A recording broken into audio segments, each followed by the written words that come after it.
We are in a time when OLED TVs steal most of the hype in the TV market, but Samsung is seriously challenging that with its premium Neo QLED technology and standing out in one big way: brightness.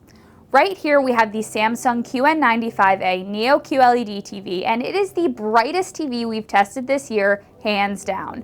By introducing mini LED backlighting, the panel can achieve higher levels of brightness without sacrificing depth and gradations of luminance. Of course, there's more to consider when reviewing the Samsung QN95B, so let's back it up. This is the 65-inch configuration of the QN95B that retails for $3,000 at full price, so it's definitely in the price range of like the top-shelf LG G2 OLED and the Sony Bravia X95K mini LED TVs. For that, you get really good looks. This TV's body is less than an inch thick, and it has these barely there bezels. It comes with a central stand that has enough room for a low-profile soundbar, though wall mounting is always a good option, especially for this TV because of the One Connect box. You'll see there are no ports really on the TV itself. All the inputs are consolidated in this box, the One Connect box, and this is Samsung's solution to cable management. This is much more accessible for getting to the ports and swapping out peripherals. Speaking of ports, for your port options, there's 4 HDMI 2.1 with one supporting an enhanced audio return channel, as well as 3 USB ports. You'll also get a next-gen TV tuner which supports 4K picture over the air, as well as a return channel that allows for interactivity and targeted advertising. Now let's dig into the performance. We tested the Samsung QN95B Neo QLED TV in our lab, and across the board, the set scored seriously high marks compared to all the other TVs we tested this year. Brightness is perhaps the biggest strength of this TV. In standard mode with HDR content, the QN95B reached 1,906 nits in a 10% window. This makes it brighter than the 1,813 nits achieved by the previous gen QN90A TV, which was the brightest TV we tested in 2021. That means that this set is a really strong choice for viewing in rooms with lots of natural lighting. So if that's your environment, I would definitely recommend shopping for QLED TVs. The QN95B particularly impressed in terms of color accuracy and color reproduction. It tested a Delta E accuracy score of 1.2, with closer to 0 being best, while covering a near-perfect 99.97% of the Rec. 709 color space. Finally, when it comes to lag times, the Samsung QN95B TV measured a fantastic lag time of just 9.8 milliseconds. The only TV to beat that this year was the Samsung S95B OLED TV, which scored a slightly lower 9.2 milliseconds. In terms of what I saw while watching, upscaling on the QN95B is powered by Samsung's Neural Quantum Processor 4K.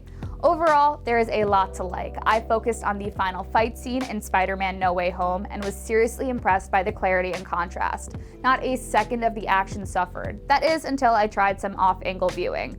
That's when in these dark scenes I saw some blooming and banding. This is pretty common for QLED TVs, so I wouldn't necessarily say it surprised me. But what might surprise some people is that this TV is one of the only premium TVs on the market that doesn't have Dolby Vision support. However, the set does handle HDR10, HLG, and HDR10 Plus formats, and it does get Dolby Atmos for sound. Speaking of sound, the set does a good job at matching sound to what's happening on screen through processing. Samsung calls this feature object tracking sound, and if you listen carefully, it does kind of feel like you can hear all the different Spider-Man shouting at each other with their relative positions on the screen. Still, I almost always consider a soundbar a smart investment for getting the best home theater experience. And what's more, the QN95B has the Q Symphony feature that combines the TV's native speakers with the soundbar for a fuller soundscape or listening experience.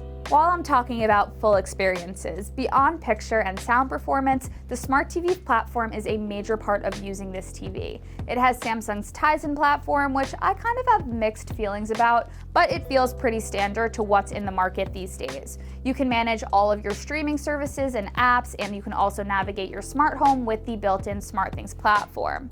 When you're not watching or using the TV for shows and movies, enabling ambient mode can give you a screensaver that's very aesthetically pleasing or even tells you the time at a glance. To choose your content or ambient mode setting, you'll need a remote, of course. This is Samsung's Eco Remote, named for the solar panel on the back and the rechargeable battery via USB-C.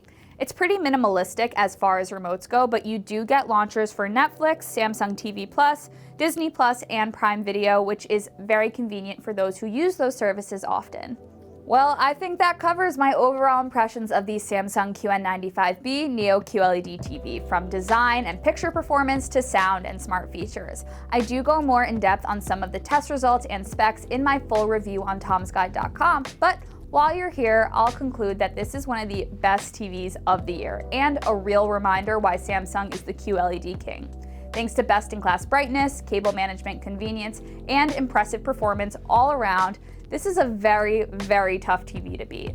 Is there anything in particular that you want to know about the Samsung QN95B Neo QLED TV that I didn't cover here? Or do you want to know how it compares to another TV on the market? If you're subscribed to our channel and leave your questions in the comment section, I'll be sure to get back to you.